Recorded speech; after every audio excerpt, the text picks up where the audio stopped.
បាទសួស្តីបងប្អូនអរគ្នាយើងជួបគ្នានៅក្នុងលំហាត់ទី37ក្នុងនោះគេឲ្យច្រវាក់ទី1នៃមូលគីឡ Rn មានសម្បត្តិនុយក្រូទីតដូចតទៅ A ស្មើនឹង BT ស្មើនឹង 3C ស្មើនឹង 4C កគណនាភាគរយនៃនុយក្រូទីតប្រភេទនីមួយៗរបស់មូលគីឡ Rn ខគណនាម៉ាស់មូលគីលសរុបក្នុងមូលគីឡ Rn បើគេដឹងថាមូលគីឡ Rn មានសម្ព័ន្ធអ៊ីដ្រូសែនសរុប4788តទៅពីយើងអានប្រធានចប់ជាដំបូងយើងត្រូវតែសរសេរបម្រាប់ដើម្បីឲ្យដឹងថាមានអ្វីខ្លះបាទបម្រាប់ដែលគេឲ្យមាន A អង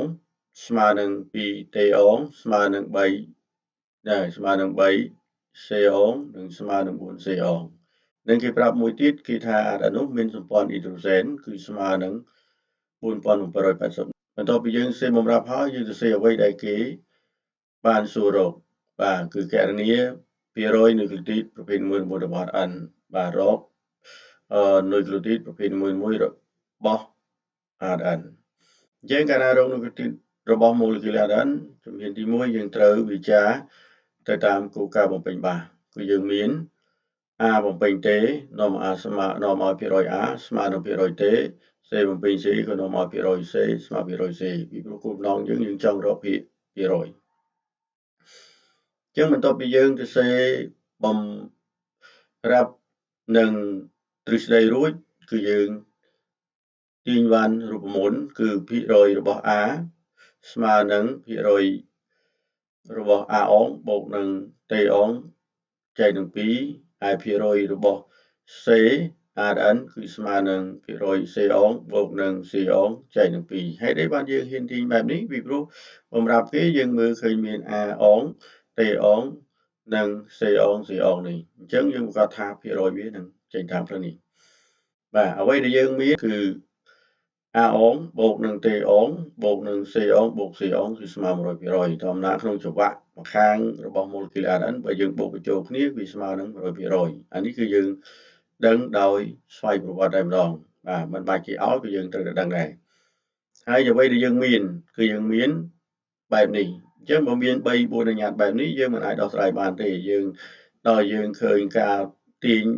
A ស្មើ 2T ស្មើនឹង 3C ស្មើ 3C មួយនេះយើងអាចទាញគេហៅថាតម្លៃវាស្មើគ្នាដោយថា A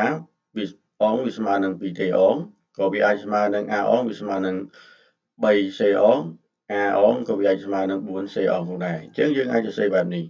គឺ A អងស្មើនឹង 2T អងយើងនាំឲ្យ T អងស្មើនឹង A អងចែកនឹង2បាទយើងបោះទៅខាងនេះទៅយើងរក T អងហើយ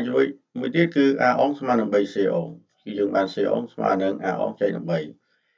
A អងមួយទៀតគេឲ្យស្មើនឹង 4C អងនេះយើងឃើញឲ្យ 4C អងយើងទាញ C អងស្មើនឹង A អងលើ4អញ្ចឹងយើងមានតម្លៃតែមួយគឺ T អង C អងនិង C អងគឺប្រកបដោយអញ្ញត្តិ A តែមួយដូចគ្នាអញ្ចឹងយើងយកអញ្ញត្តិទាំងអស់នេះទៅចំនួននៅក្នុងសមីការលើនេះវិញគឺយើង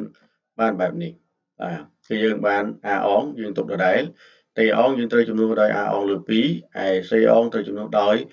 A អងលើ3ហើយនឹង C អងត្រូវចំនួនដោយ A អងលើ4អញ្ចឹងយើងតម្រូវពីបែងបញ្ចូលគ្នាគឺយើងតម្រូវយកពីបែងរួម12បាទគឺយើងមានហើយយើងឃើញថា2នេះគឺ2ចែកដោយ12 3ចែកដោយ12និង4ចែកដោយ12អញ្ចឹងអានេះគឺខ្វះ A អងត្រូវដាក់ខ្វះ12ហើយ A អងលើ2វាខ្វះ6ហើយ A អងលើ3វាខ្វះ4ហើយ A អងលើ4ខ្វះ3យើងគុណបញ្ចូលគ្នាហើយយើងគុណចម្រាស់ទៅបែបនេះអញ្ចឹងយើងសរុប A អងបញ្ចូលគ្នាស្មើ25 A អងវាស្មើនឹង1000ស្មើនឹង100គុណនឹង12ស្មើនឹង1200អញ្ចឹងនាំឲ្យ A អងស្មើនឹង1200ចែកនឹង25គឺស្មើ48%យើងមានតម្លៃ A អងហើយយើងអាចយកមកចំនួននៅក្នុងសមីការទាំងអស់នេះវិញបាទគឺ T អង C អងនិង C អងនោះយើងបាន T អងស្មើនឹង A អងលើ2ស្មើនឹង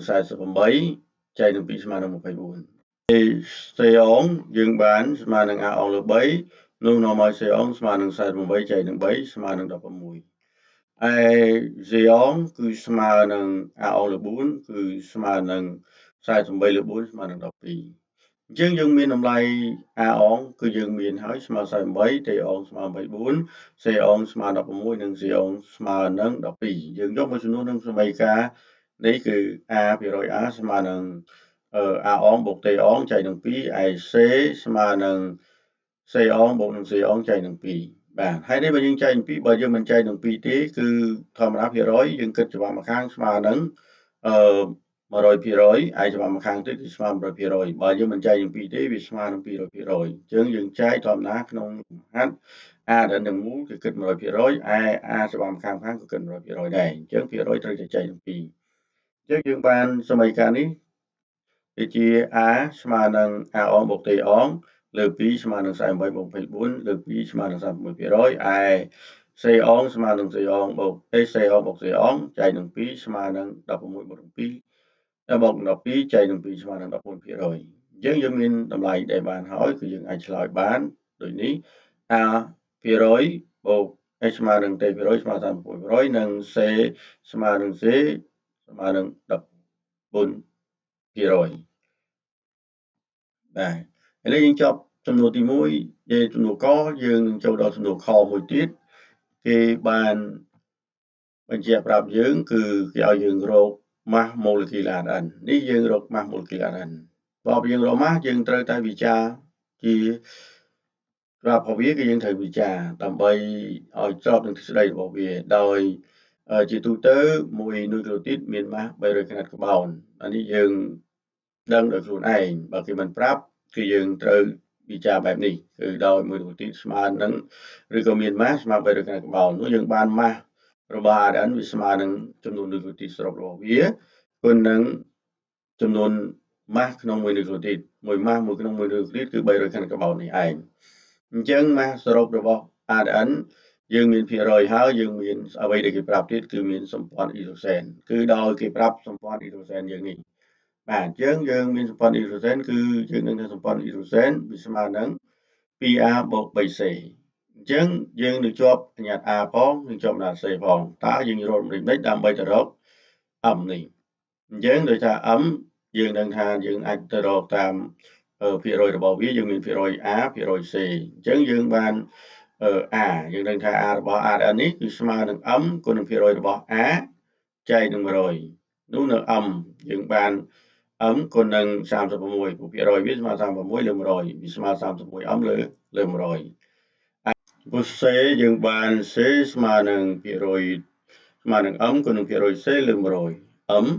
គុណនឹង14ភាគរយ c យើងស្មើ14ហើយលើ100វាស្មើនឹង 14m លើ100អញ្ចឹងយើងក្នុងសមីការនេះគឺយើងជាប់នៅអញ្ញត្តិ m ទាំងពីរគឺ c គឺស្មើអញ្ញត្តិ m ឯ a ក៏ជាប់អញ្ញត្តិ m ដែរអញ្ចឹងយើងអាចយកតម្លៃនេះទៅជំនួសក្នុងសមីការនេះយើងដើម្បីគណនារក m ដោយសមីការយើងមាន 2a បូក 3c ស្មើប៉ុណ្ណឹងនោះយើងបាន m បាទ 2a ស្មើនឹង m នេះតម្លៃ2គុណនឹង a យើងគឺ 36m លើ100គុណនឹង2បូកនឹង c របស់យើងស្មើនឹង 14m លើ100គុណនឹង3បាទអញ្ចឹងយើងរកទៅស្មើនឹង4788អញ្ចឹងយើងទូទាត់បញ្ចូលគ្នាគឺយើងស្មើនឹង 72m បាទនេះគឺគុណ2 72m នេះគឺស្មើនឹង42m បូកចូលគ្នាទៅគឺយើងបោះ100ទៅខាងនេះគឺស្មើនឹងគុណនឹង100មកគឺស្មើនឹង478,800យើងនាំឲ្យ m ស្មើនឹង4200យើងទូទាត់ទៅយើងបូកចូលគ្នាគឺ m ស្មើនឹង4200យើងរកឃើញ m ហើយយើងយកតម្លៃ m នេះមកចំនួននៅក្នុងសមីការនេះម្ដងគឺ m ស្មើ mass របស់វាស្មើនឹង m គុណនឹង300អញ្ចឹង m mass របស់វាយើងបានស្មើនឹង m គុណនឹង300គឺស្មើនឹង4200គុណនឹង300គឺស្មើនឹង120,000បាទក្រាតកាបូនយើងបន្ទាប់ពីយើងរកឃើញតម្លៃ mass ហើយយើងអាចឆ្លើយបានគឺដូចនេះ mass molecular ADN គឺស្មើនឹង120,000ក្រាតកាបូនបាទអរគុណសម្រាប់ការតាមដានរបស់បងប្អូនទាំងអស់គ្នាហើយជូនពរឲ្យកូនទាំងអស់គ្នាទទួលបានជោគជ័យនិងការសិក្សានិងទទួលបានលទ្ធផលជាស្គាល់ប្រសើរ